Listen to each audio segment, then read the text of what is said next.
Un exemple que je cite souvent est celui de la civilisation Indus-Pali. Personne ne connaissait son existence jusqu'à sa découverte fortuite lors de la construction d'une voie ferrée. On a alors découvert des structures en briques de terre crues d'une grande sophistication et d'une complexité remarquable, érigées à une échelle considérable. Ils ont alors découvert que cette culture possédait une langue, un système d'écriture pleinement développé. Nous ne pouvons pas lire cette écriture. Elle existe, mais nous ne pouvons pas la déchiffrer. Depuis plus d'un siècle, l'écriture de la vallée de l'Indus utilisée par l'une des civilisations les plus avancées de l'histoire résiste à la traduction. Pas de pierre de rosette, pas de texte bilingue, seulement 4 zéros inscriptions, la plupart ne comportant que 4 ou 5 symboles. Elle date d'environ 5 ans, mais il n'existe aucune pierre de rosette qui nous permette de traduire cette écriture et dans une langue plus récente. Désormais, les réseaux neuronaux profonds révèlent des schémas plutôt que des mots. Avec une précision pouvant atteindre 95%, ils constatent que le script se comporte davantage comme un code que comme un langage. C'est également le cas pour l'écriture Indus. L'ordinateur a trouvé plusieurs textes, dont 2 sont présentés ici, qui présentent des structures très inhabituelles. Le mot pour poisson est mean, qui se prononce exactement comme le mot pour étoile. Il pourrait s'agir de la plus ancienne forme de compression de données. Un indice que cette civilisation a préservé le savoir d'une manière radicalement différente. Un texte qui refusait de parler. Pendant plus d'un siècle, les symboles de la civilisation de la vallée de l'Indus sont restés muets. Gravés sur la pierre, imprimés sur des sceaux, inscrits sur la poterie cuite dans les briques, ils demeuraient pourtant indéchiffrables malgré des décennies d'études. Pas une seule phrase, pas un seul mot traduit. L'écriture restait figée, obstinée, comme si elle n'avait aucune envie d'être comprise. C'était l'une des civilisations anciennes, les plus avancées que nous ayons jamais découvertes. Pourtant, nous ne parvenions pas à la comprendre. De quoi rendre les chercheurs fous? Comment une civilisation aussi vaste, aussi organisée et aussi avancée pouvait-elle avoir laissé une écriture incompréhensible? Une partie du mystère résidait dans le fait que ces symboles n'étaient pas totalement étrangers. À première vue, ils ressemblaient à de l'écriture. Elles étaient cohérentes, répétées sur plusieurs sites et disposées en ligne. Elles semblaient suivre une séquence de gauche à droite, mais aucune tentative de déchiffrement ne résistait. Certains érudits ont avancé que cette écriture ressemblait au brahmi ancien ou au sanskrit. D'autres ont tenté de la comparer à l'écriture cunéiforme mésopotamienne ou aux loges sumériennes. Quelques-uns ont suggéré des liens avec l'écriture proto-élamite, mais toutes les théories se heurtaient au même obstacle. Aucun texte long à analyser. Aucun lien avec une langue parlée moderne. Les séquences étaient trop courtes et insuffisamment répétitives pour permettre la reconnaissance de schémas. Et les symboles ne se comportaient pas comme dans les systèmes d'écriture connus. Il n'y avait pas de séparation nette entre les mots, pas de ponctuation, pas de système de numérotation. Juste une collection infinie de messages incohérents. Les linguistes ont tout essayé: analyse de fréquence, modélisation structurelle, recoupement. Rien n'a convaincu. Certains ont même avancé que les symboles des Indes ne constituaient pas une langue. Ils prétendaient qu'il s'agissait d'un système idéographique peut-être utilisé pour marquer la propriété ou les marchandises, mais pas pour raconter des histoires ou tenir des registres. À leurs yeux, les sceaux des Indiens étaient comme des logos de marque ou des blasons familiaux, ni phonétiques, ni grammaticaux, simplement des identifiants. Cette théorie avait du poids. Après tout, la plupart de ces symboles ont été découverts sur de petits sceaux ou objets semblables à des timbres, et non sur des rouleaux ou des inscriptions monumentales. Mais une question demeurait. S'il ne s'agissait que de marques, pourquoi étaient-elles si cohérentes? Pourquoi présentaient-elles des signes de syntaxe? Pourquoi semblaient-elles obéir à des règles internes? La structure était trop précise, trop régulière pour être dénuée de sens. L'idée même de langage s'est alors invitée dans le débat. Les chercheurs débattaient de l'origine du dravidien, parlé par les Indiens, une famille, de langue qui comprend le tamoul moderne et le français parlé au Canada. D'autres évoquaient des branches indo-européennes disparues. Voir un système linguistique totalement isolé, sans aucun lien de parenté avec les langues modernes. Mais ces hypothèses restaient sans réponse, car sans indice phonétique, ni traduction appariée, il était impossible de les vérifier. Qui plus est, l'écriture IndiScript n'avait pas évolué, comme les autres systèmes d'écriture anciens. En Mésopotamie, le cuneiforme, à l'origine de simples pictogrammes, s'est développé au fil des siècles en un système d'écriture complet. En Égypte, les hiéroglyphes sont passés des gravures des temples à l'écriture cursive. Mais dans la vallée de l'Indus, l'écriture semblait déjà aboutie. D'après les plus anciens exemples que nous avons trouvés, les symboles étaient nets standardisés et bien organisés. C'était comme s'ils avaient sauté les premières phases chaotiques du développement. Soit cette civilisation a développé l'écriture rapidement et isolément, soit quelque chose d'encore plus étrange s'est produit. Avec l'arrivée de l'IA, soudain, ce qui nous paraissait incompréhensible est devenu compréhensible par les machines, car elles ne lisent pas comme nous. Elles n'ont besoin ni de son, ni de traduction. Elles s'épanouissent, grâce à la répétition, la structure et la probabilité.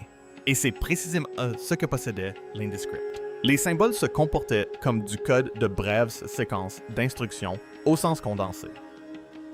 Et maintenant que l'IA a commencé à écouter la suite, ne se limite pas à la traduction du langage. Elle bouleverse nos hypothèses sur les esprits qui le conçoivent.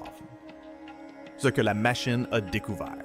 Lorsque les chercheurs ont intégré pour la première fois l'IndiScript dans un modèle d'apprentissage profond, leurs attentes étaient faibles.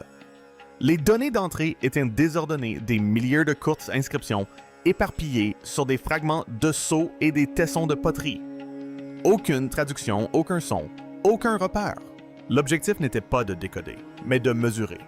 La machine pouvait-elle repérer des schémas là où les humains avaient échoué? La réponse est arrivée, plus vite que prévu. Le modèle a commencé à faire apparaître des groupes de symboles qui se répétaient sans cesse sur des sites distants de centaines de kilomètres. Mohenjo-Daro Harappa, l'Othalrakari des régions différentes, des époques différentes. Pourtant, certaines séquences présentaient une cohérence troublante.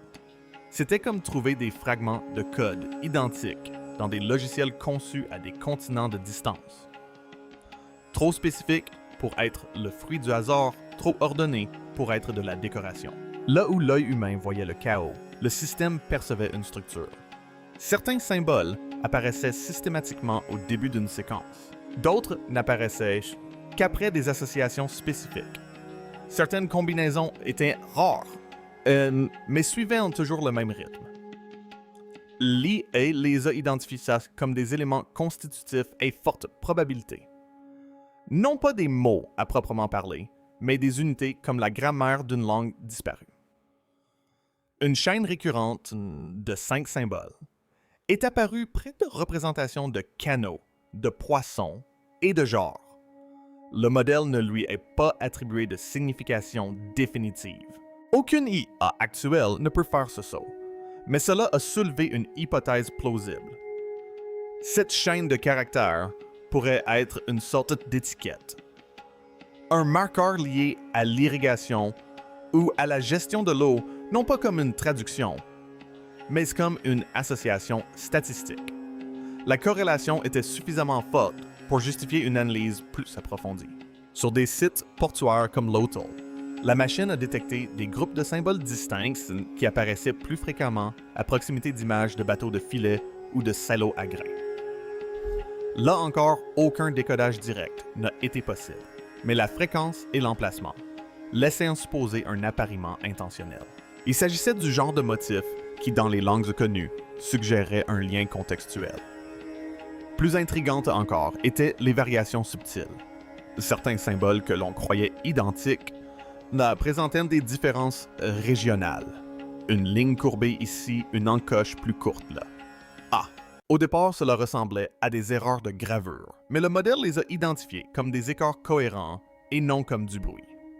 En linguistique, c'est ainsi que naissent les dialectes. Bien que personne ne prétende percevoir d'accent dans l'écriture, cela a soulevé la possibilité que les variations locales dans l'écriture reflètent des frontières culturelles ou géographiques, un système vivant et non un code statique. Ce qui a surpris les chercheurs, c'est la façon dont l'IA a géré les données incomplètes. Lorsqu'un sceau était brisé et que des symboles manquaient, Le modèle a commencé à générer des prédictions statistiques sur la suite possible, non pas en se basant sur le sens, mais sur la probabilité structurelle. Certaines de ces hypothèses ont été confirmées par la suite, lorsque des symboles similaires sont apparus dans d'autres échantillons mis au jour. Mais il ne s'agissait pas de prophéties, mais de schémas récurrents. C'est là l'essentiel. L'IA ne lisait pas le script, elle en cartographiait la structure.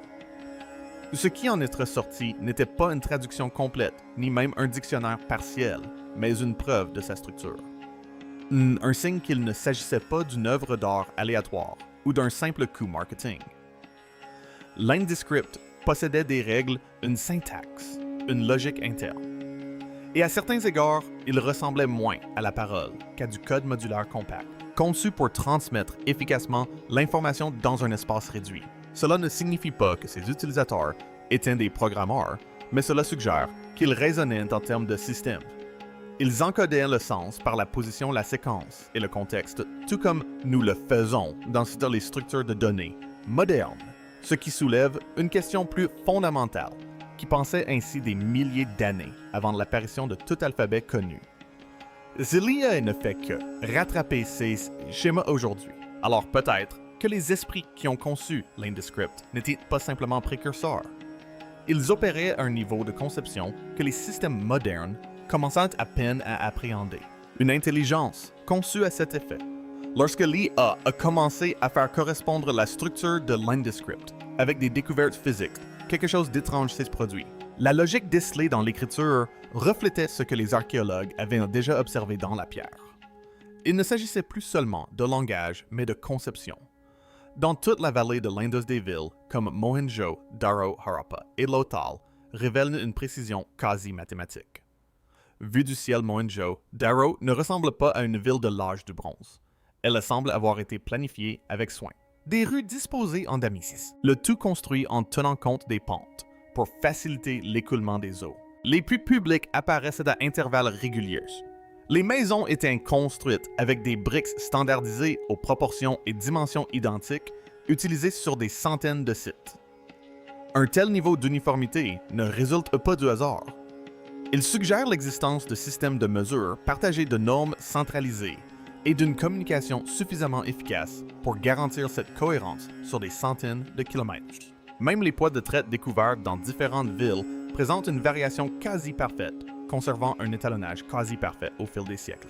Quelqu'un quelque part établissait les règles et les autres les suivaient. Le monde indien n'était pas le chaos, mais la coordination. Ces constructions n'étaient pas destinées à l'apparence, mais à la fonctionnalité. Et la fonctionnalité exige mémoire, structure et planification. C'est là que les résultats de l'IA commencent à faire écho à l'archéologie. Dans le scénario, le modèle a détecté des agencements récurrents, des regroupements, qui apparaissent dans plusieurs villes, comme des éléments modulaires réutilisés dans différents contextes. Certains symboles semblent se comporter comme des structures répétitives, suggérant un système fondé sur l'ordre et la substitution plutôt que sur une création artistique aléatoire. Il ne s'agit pas d'une traduction, mais cela évoque une approche conceptuelle construisant du sens à partir d'éléments réorganisables, réutilisables et adaptables, c'est ça. Les ingénieurs ayant analysé les données les ont décrites comme modulaires, non pas comme une preuve de programmation, mais comme une métaphore. L'interaction entre les différents ensembles de symboles s'apparente presque à celle d'un logiciel compact logique et réutilisable. Il s'agit d'une analogie, non d'une équation, mais elle met en lumière un point important, ces peuples raisonnaient en systèmes reproductibles. De la même manière qu'ils ont bâti leur ville, ils ont structuré leur écriture. Et cela ouvre la voie à la théorie. Certains chercheurs pensent que cette précision n'était pas limitée à l'architecture ou au commerce. Ils se demandent si elle reflétait une culture cognitive, une façon d'appréhender le monde comme un ensemble pouvant être organisé, optimisé et compris grâce à sa structure. Non pas au sens mystique, mais au sens pratique. Une vision du monde où l'ordre était la forme suprême de stabilité. Leurs artefacts semblent le confirmer. Les poids standardisés, les rapports décimaux, la classification binaire dans leurs registres commerciaux. Présence ou absence, oui ou non, bien avant que la logique binaire ne devienne un concept scientifique. Simple coïncidence. Ou peut-être était-ce leur façon de penser. Nous ne saurons peut-être jamais exactement quelle était leur logique interne, mais il est clair qu'ils ont laissé derrière eux une civilisation qui privilégiait des systèmes au spectacle. Tandis que d'autres construisaient des temples et des statues pour immortaliser leurs souverains, les Indiens privilégiaient la fonction, le code et l'argile, l'ordre dans l'architecture, la précision dans chaque brique. Alors, peut-être que leur héritage n'était pas destiné à impressionner. Peut-être était-il destiné à durer. Car aujourd'hui, alors que l'AA décrypte leur schéma couche par couche, nous prenons conscience de quelque chose d'étrange. Ils ne voulaient pas seulement qu'on se souvienne d'eux. Ils voulaient être compris. Et le monde qui pourra enfin les comprendre ne sera peut-être même pas humain. L'effondrement et le silence. Pourquoi ce code vers 19.0? Avant notre ère, la civilisation de la vallée de l'Indus commença à décliner. Les preuves archéologiques indiquent un lent rétrécissement, et non une chute brutale. Le puissant fleuve Gajar-Hakra, que beaucoup considèrent comme l'ancien Saraswati, commença à s'assécher. Le climat devint plus rigoureux. L'étude des sédiments lacustres et des lits de rivières révéla 2 sécheresses majeures successives. D'abord une sécheresse hivernale vers 2000. 200 avant notre ère, puis un effondrement des pluies de mousson environ 200 ans plus tard. Sans les rivières, les cultures furent ruinées. Les systèmes d'irrigation s'envasèrent. Les bassins de stockage d'eau se fissurèrent. Les villes autrefois florissantes grâce au commerce devinrent impossibles à faire vivre. Mohenjo-Daro et Harappa ne furent pas détruites par la guerre ni par le feu. Elles se vidèrent simplement. Les familles émigrèrent vers l'est en direction du bassin du Gange, où les pluies étaient encore régulières. Les briques, les poids et les outils qu'elles transportèrent évoluèrent peu à peu au fil des siècles. Vers 1700, avant notre ère, les grands centres urbains du monde indien n'étaient plus que poussière. Ce fait est avéré. Les données pédologiques, les strates de poterie, les sédiments, datés tous, témoignent d'une fin paisible. Une civilisation anéantie par son environnement, non par ses ennemis. Mais vient ensuite un élément que personne ne parvient à expliquer. Pour une culture si vaste, si organisée, elle n'a presque rien laissé derrière elle. Aucune trace écrite de transition vers la période vadique, aucune inscription dans les temples. Adoptée par les nouveaux souverains, aucune divinité empruntée, aucune écriture ayant survécu. C'est comme si la langue indienne elle-même avait refusé de migrer. Ce silence semble délibéré, même s'il ne l'était peut-être pas. C'est là que les spéculations commencent. Si l'Indescript codait réellement des systèmes complexes, des mesures des cycles et des inventaires, alors sa brièveté était peut-être sa force. Lors de l'effondrement, il est possible qu'ils aient consigné l'essentiel, condensant leur savoir en symboles suffisamment simples pour survivre à la copie, même si le sens s'en perdait. Non pas des messages aux dieux ou aux rois, mais des données destinées à survivre à la sécheresse et à la ruine. Certains chercheurs contemporains, utilisant des modèles DA pour analyser la fréquence des symboles, ont observé des schémas récurrents liés de manière diffuse aux cycles saisonniers, à l'imagerie de l'eau et aux alignements solaires. Cela ne prouve pas l'existence d'enregistrements prédictifs, mais suggère une conscience des rythmes environnementaux. Une civilisation aussi structurée aurait pu suivre son propre déclin en temps réel. Toutefois, il ne s'agit là que d'une hypothèse. Ce qui demeure indéniable, c'est que la disparition du monde indien s'est produite avec un ordre stupéfiant. Ses habitants n'ont pas incendié leur ville. Ils les ont abandonnés, laissant derrière eux un silence si précis qu'il semble presque délibéré. Et ce silence, cette absence de continuité, est précisément ce qui attire de nouveau l'IA. Car si ces symboles ont été conçus pour préserver le savoir face à la catastrophe, alors leur décryptage n'est plus seulement de l'archéologie, mais de la récupération. La question n'est plus de savoir pourquoi ils ont disparu, mais ce qu'ils ont tenté de préserver avant leur disparition. Un message pour la machine. Lorsque l'apprentissage automatique a été appliqué pour la première fois à l'Indescript, les chercheurs ne s'attendaient pas à une traduction. Ils visaient plutôt à dégager la structure. L'écriture était courte, riche en symboles et dépourvue de toute transcription phonétique connue. Mais Li He a réalisé une prouesse que les humains ne pouvaient analyser en quelques millisecondes. D'immenses motifs à partir de milliers d'échantillons. Et les résultats furent surprenants. Le modèle commença par identifier les graphèmes, c'est-à-dire les symboles individuels de l'écriture. Lors de tests récents, les systèmes ont atteint une précision supérieure à 90% dans la reconnaissance de ces graphèmes, même sur des échantillons dégradés ou partiels. Cela signifiait que pour la première fois, l'ensemble des symboles pouvait être cartographié de manière cohérente, sans conjecture ni biais, uniquement la structure brute. À partir de là, le modèle a regroupé les symboles en clusters. Il a constaté que certains symboles apparaissaient souvent en début de séquence, tandis que d'autres se retrouvaient systématiquement en fin. Certains motifs étaient propres à certaines villes, d'autres s'étendaient sur des régions entières. Et la structure de ces séquences courtes, modulaires et répétitives ne semblait pas aléatoire. Elle paraissait fonctionnelle. Mais la piste s'arrête là. La machine est incapable de nous dire ce que signifie un symbole. Elle peut identifier un groupe spécifique de symboles. Sur 60% des sceaux trouvés près des centres commerciaux, mais elle ne peut déterminer si ces symboles représentent des cargaisons, des destinations ou des noms de famille. Ce passage de la structure au sens repose encore sur un élément essentiel manquant. Il n'existe ni pierre de Rosette, ni texte bilingue, ni langue parlée connue à laquelle se rattacher. C'est pourquoi la véritable avancée ici n'est pas la traduction, mais la reconnaissance. Pour la première fois, nous pouvons clairement observer l'architecture de l'écriture. Sa manière de se mouvoir, de se répéter et d'agir constitue en soi une forme de message. Un message que nous ne comprenons pas pleinement certes, mais qui révèle une intention, une conception et une logique profonde sous-jacente à sa création.